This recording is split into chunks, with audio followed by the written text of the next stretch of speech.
اعوذ باللہ من الشیطان الرجیم بسم اللہ الرحمن الرحیم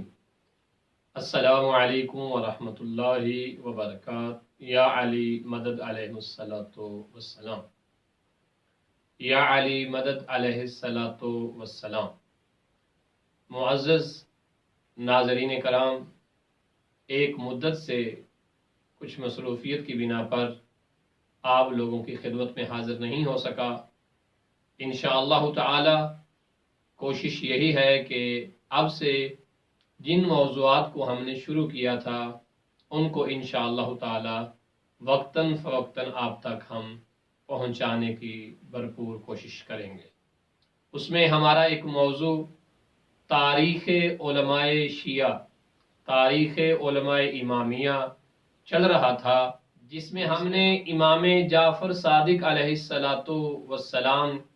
کے زمانے سے لے کر غیبت صغریٰ تک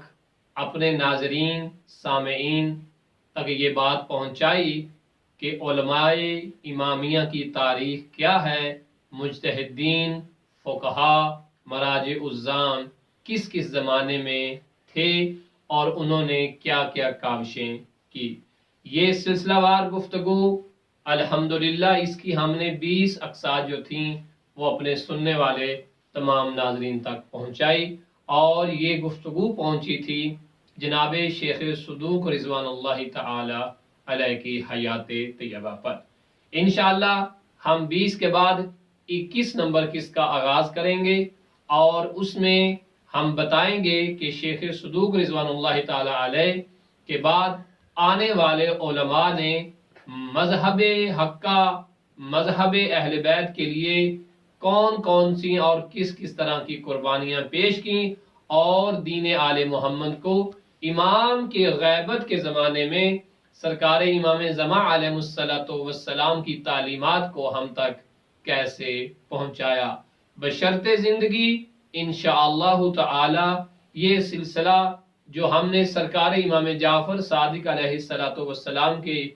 حیات طیبہ اور آپ کے زمانے سے شروع کیا ہے، اسے انشاءاللہ تعالی اس وقت کے علماء فقہا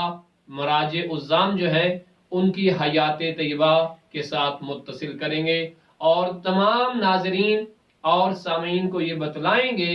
کہ مذہب اہل بیت وہ واحد مذہب ہے کہ جس میں فقہا علماء کے توسط سے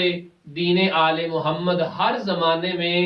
بڑھتا رہا، اور بالخصوص جناب امام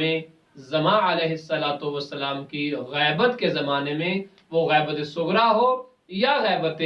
کبریٰ ہو، کس طرح سے ہم تک پہنچا،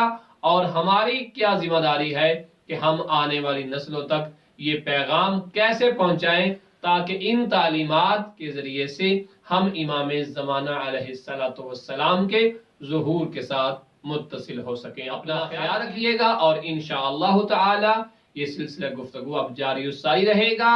اور انشاءاللہ اگلی ویڈیو میں آپ ملاحظہ فرمائیں گے قسط نمبر 21 کو، جس میں ہم تاریخ علماء کو آپ کی خدمت میں بیان کریں گے۔ وصلی اللہ علی محمد وآل محمد۔